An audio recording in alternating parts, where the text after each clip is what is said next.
Happy Saturday, everyone. Hope you had a great Fab and Gear record store day and that you got everything had marked down on your list. And so saw quite a few people have already put up their videos. I haven't had a chance to watch any of them yet because I just got home.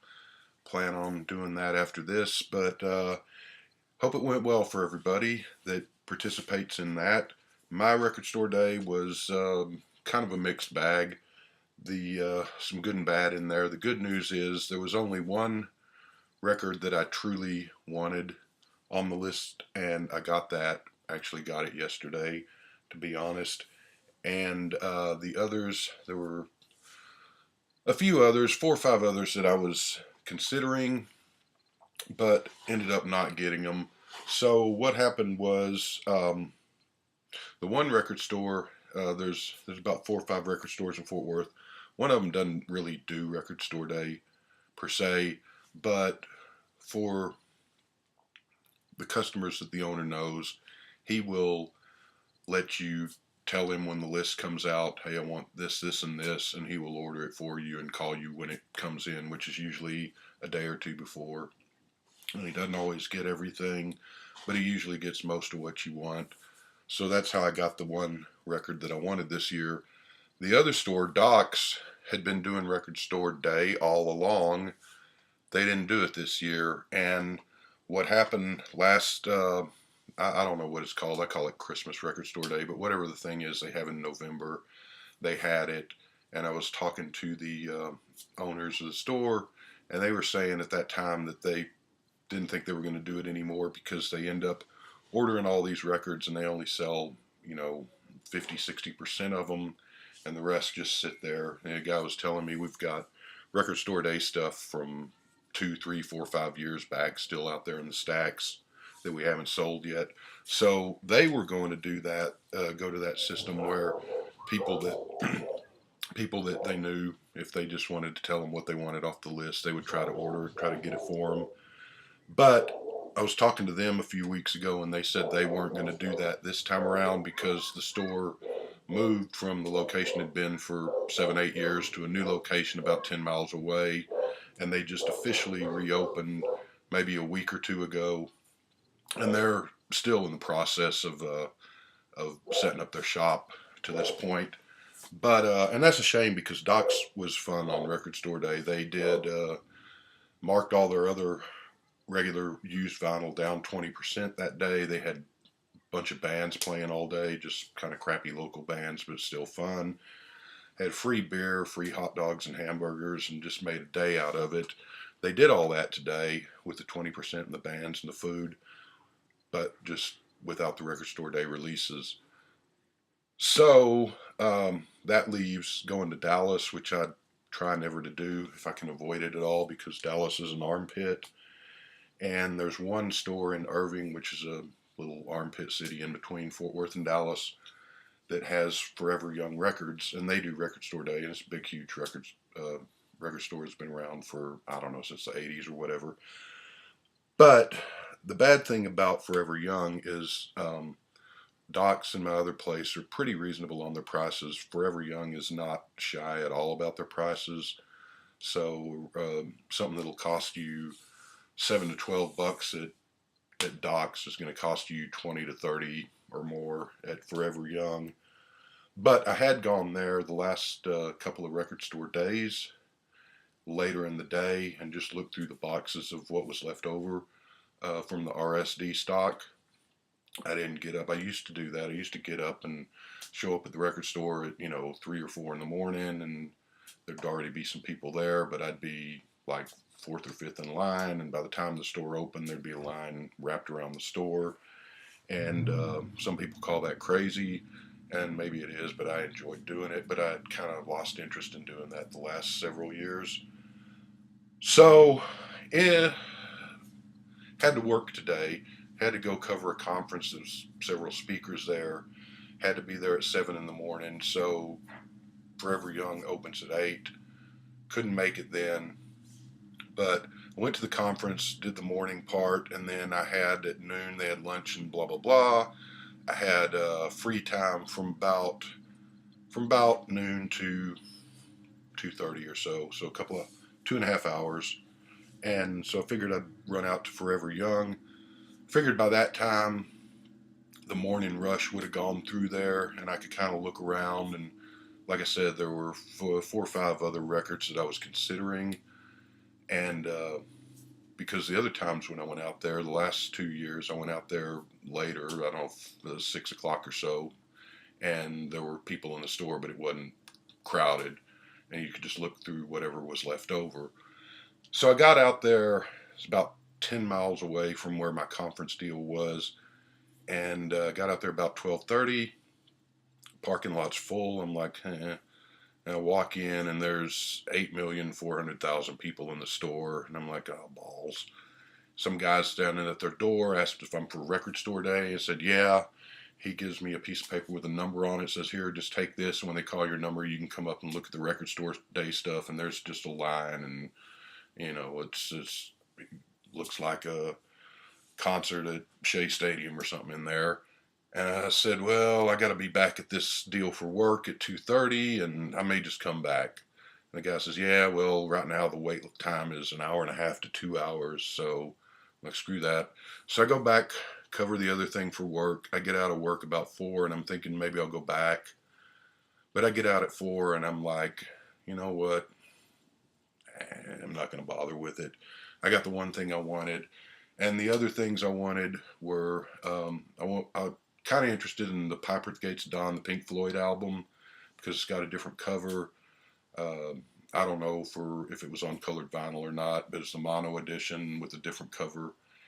And kind of would like to have that, but I was thinking, it's one of my favorite albums. It'd be in my top 10 albums of all time. I love that album, but I've already got 4 copies of it. I've got 2 copies on vinyl, 2 on CD. I've got the regular CD, and I've got the super deluxe Whoozy Doozy whatever CD, like a little book that came in with a couple of CDs of extras. Came out a few years ago. And I'm thinking, do I really need a 5th copy? And I guess I decided I didn't because I didn't go back. I was kind of interested in the Neil Young 1971 concert deal, which I still might try to get down the road. But I don't know what else. There's some Doors Live, something. There were a couple of 2 or 3 45s I was kind of interested in. Everyone's talking about the Led Zeppelin thing. Wouldn't mind having it, but it's I think it's Friends Back with Rock and Roll, alternate takes. And I was thinking on that, well, they put out the super deluxe Led Zeppelin reissue stuff 2 or 3 years ago. I got the first 4 albums of that. I got the double albums for 3 of them. For Led Zeppelin 2, I got the big box set with the vinyl and the CDs and the book and all that stuff. And those had extras on them, all 4 of those albums. So I don't even know if what's on that 45 might not already be on those reissue albums. I guess I could get up and walk 5 feet over to where my records are and check, but I'll do that later. Probably actually I won't. But so I can live without the Led Zeppelin 45. But the other thing was on Forever Young Records on their Facebook, they had a list of the records they got in for Record Store Day because, they don't get everything, but they get a whole lot at that place. And they had the little pictures of the records and they had the price. Like I said, they're not too shy with their pricing. Well, Led Zeppelin 45 was $10, $9.98, which is a little too high, but not god awful. 2 other 45s I was interested in were there's a Johnny Cash one, which had "You're the Closest Thing to Heaven I Know" and another song that I can't remember right now, but it's one of his well-known songs, and it's a song that a bunch of people have done.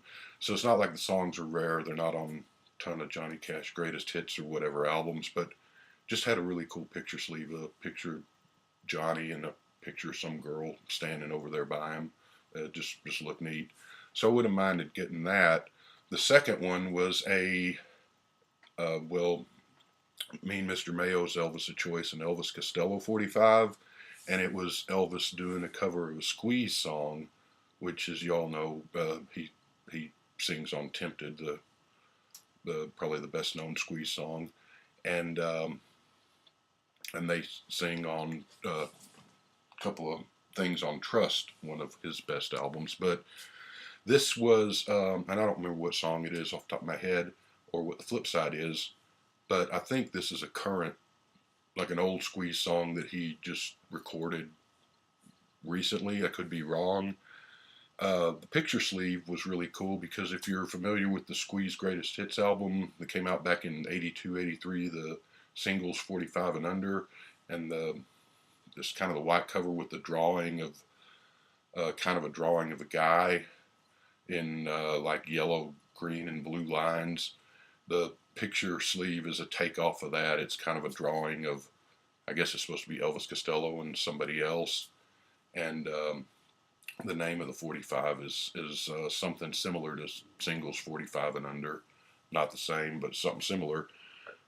So I thought both of those were cool, but here's the kicker, $14.98 a piece. And I know, you know, I'm not going to pay $15 for a single. That's just ridiculous. Because I remember Record Store Day not that long ago, a few years back, when you'd go and the 45s were, well, when I was buying 45s back in the day, they were like a $1.25 a piece. And I know this is in 1978, so I don't expect them to still be that. But just Record Store Day back 2010, 2012, whatever, the 45s were like $4 to $6, $7 sometimes. And the record stores and or the labels have been jacking up the prices the last few years on the singles and the albums to just ridiculous rates, and they're, you know, just shooting themselves in the foot, but I think. And anyway, so there was a Tom Waits, I think 3 Tom Waits albums I would have looked at and maybe got. But I just figured, you know, if I get them later down the road, I do. If I don't, I don't. And I think I'll still get up and live fine either way. But been talking for 12 minutes and haven't shown anything. So the one album that I really wanted on the list and that I got, Phobia, the Kinks' last album, came out in 93, I believe. 96 or 93, I think it's 93. Was really jazzed to finally get this on vinyl because this came out, of course, in the age of CDs when there wasn't a lot of vinyl around. Some records didn't come out on vinyl at all, or some did on very limited runs. This never came out in England or America on vinyl. It only came out in Italy, I believe, or it might have been Germany, and in very limited editions. And it's the only Kinks album, I believe, that didn't come out on vinyl as far as the regular catalog. I have some greatest hits albums and stuff I'm sure didn't. And the Kinks have a ton of greatest hits collections. But, yeah, original vinyl copies of this, and I've only seen 2 or 3 for sale. And the asking price is like $900 or $1,000. Whether anybody actually bought those things or not, I have no idea. But so I was thinking, you know, I was never gonna get that because I wasn't gonna pay $900 for an album. So it's nice that this finally is out on vinyl. The funny thing is, if I was to rate, and I did a video rating the Kinks albums somewhere back there about 3 years ago, from least to best of all their 26 or so albums, this was the one that I rated at the bottom, my least favorite Kinks album. But the Kinks being the Kinks, and the Kinks being the best band ever after the Beatles, a bad Kinks album, and this isn't necessarily bad, but a least Kinks album is better than 90% of everything else out there. So even though this is my least favorite Kinks album, it does have its moments. It has some weak songs on it, but they weren't. I don't think their heart was really in it by this point in the game. And but there's some really good songs on here, like Scattered and so forth. Scattered's good. The title song's pretty good, I believe. I haven't heard this in quite a while. I have it on CD. Did a review of it about 3 or 4 years ago, like I said, but it's not one I play much, and I don't think I've played it in 3 or 4 years. So having it on vinyl finally, I think I will give it another listen and see if my opinion has changed any on it. Looking forward to sort of refamiliarizing myself with it because it's one of the few Kinks albums that I'm not very familiar with. The last 3 or 4 and some of the ones before this are pretty good albums, but I just don't play that often, so I'm not that familiar with them. But it's a double album. It was a single CD, but of course CDs have 90 minutes or so of music, and albums can only hold about 30 or 40 or whatever the number is. So it's a single album on a double album, I guess, if that makes sense. So here's the cover. It's Ray and Dave, of course. Kind of a disturbing cover there. I don't know what this is about the suicide bear and cow. And the back cover has the track listing and the sides, and there we have the poor forsaken bear and cow who just couldn't take it anymore.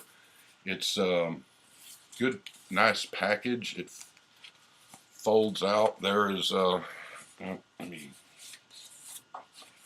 look at that in a minute. There's some strange babies, and got lyrics, and you got a poster, which is actually just the cover of the album that comes with it, and I will show you. There's the album cover, and then at the bottom you get this weird cat and bird and these people that are, doesn't look like they're having a very good day, and of course our bear and our cow again.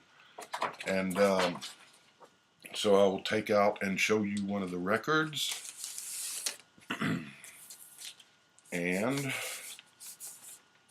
we have the Columbia label, the Kinks Phobia, and we have this kind of splatter amber multicolored vinyl. So good, heavy, thick stock vinyl, 180 gram. You know, it's kind of funny, like I said, to be excited about my least favorite Kinks album, but also, like I said, it does have its moments, and I am looking forward to hearing it again because it's been a few years.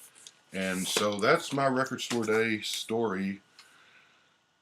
Not the most exciting one, and I went on way too long about it for a story that's rather dull. But those other records, maybe I'll get them down the road. There's still a few things from old Record Store days, Shangri-La's thing and the Bangles album from a couple of years back that I'd like to pick up eventually. Maybe I will, maybe I won't.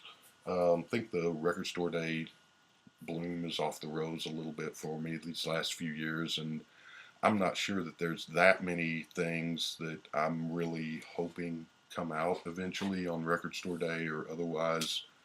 Some of the solo Beatle albums that were only CD and never on vinyl, the Ringo albums, and I think there's a John album or two, and some of the Paul Fireman and classical things that either never came out on vinyl or did, and they're $300 or $400 to get them now if you can find them.